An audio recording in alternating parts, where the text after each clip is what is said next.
Durant 20 anys he estat alternant el periodisme i la literatura i ho portava una mica en conflicte. La veritat és que no estava segur de si el fet d'escriure molt periodisme m'impedia estar fent literatura o si al mateix temps el fet de dedicar-me a la ficció, a escriure, a la narració, no em deixava guanyar-me la vida com a periodista. I després de 20 anys llegint, que bàsicament és el que he fet tota la vida, llegir, el que m'he adonat és que són dues parts complementàries, que són dues tasques que les dues s'enriqueixen mútuament i que, per tant, ara mateix soc bàsicament un periodista que escriu o un escriptor que fa periodisme, però que les dues coses formen part de mi i jo crec que ja no hi renunciaré.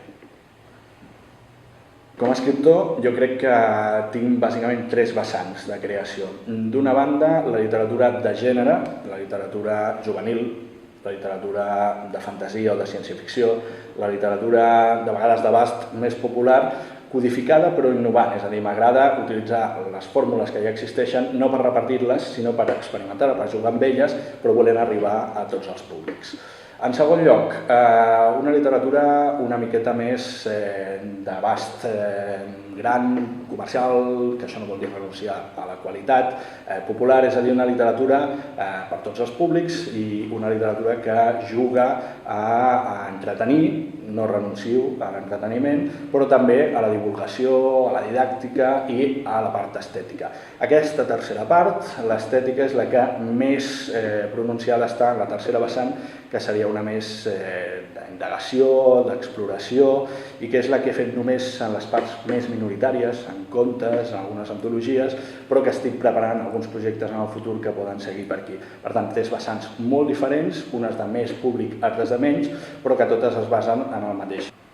Per mi el periodisme és sinònim sempre d'honestedat. No entenc el periodisme sense una certa independència, sense un cert desig d'explicar les coses com són i no com diuen que són. I per tant el meu periodisme cultural, que és bàsicament un periodisme literari, és a dir, basat en lectures, en escriptors, és un periodisme que fa exactament el mateix. Dintre d'aquesta honestedat he de dir que aquest periodisme està en crisi, que estem en un moment de canvi i que jo no tinc respostes cap a on anirà. Només sé una cosa, a mi m'agrada llegir i tinc un cert criteri després de 20 anys de professió i el que vull és aprofitar-lo per fer de filtre, per ajudar a la gent a triar les seves lectures, per descobrir-li nous autors, nous títols, noves línies. Aquest és el meu periodisme, el de descobrir què ens aporta la lectura, quines noves línies de lectures podem tenir i aquest és el que faré en diferents mitjans, en ràdio, en premsa, en televisió, a internet, cobrant com fins ara, d'una manera diferent, no ho sé, però és bàsicament el periodisme que a mi m'agrada.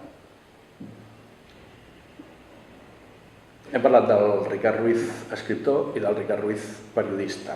El nexe entre les dues coses és un, els llibres, la lectura. I què és per mi la lectura? És molt difícil de contestar, és molt difícil de respondre. La lectura segurament és el que m'ha salvat la vida. Me la va salvar a la infància, i això no vol dir que fos un nen infeliç, simplement em va fer un nen amb una infància multiplicada. Em va salvar de l'adolescència, perquè a l'adolescència sempre hi ha problemes i sempre hi ha inseguretats, i jo vaig viure, gràcies als llibres i la lectura, l'adolescència amb moltíssima més llibertat. I m'ha salvat la vida adulta simplement perquè la vida adulta amb els llibres és la vida que més m'ha canviat. Jo podia haver nascut molt més alt, podia haver nascut africà, podia haver nascut d'una altra religió. Crec que qualsevol cap d'aquestes coses m'hauria canviat tant la vida com el fet de no ser lector. Soc lector, bàsicament, i per això escric, per això faig periodisme i per això tinc la vida que tinc.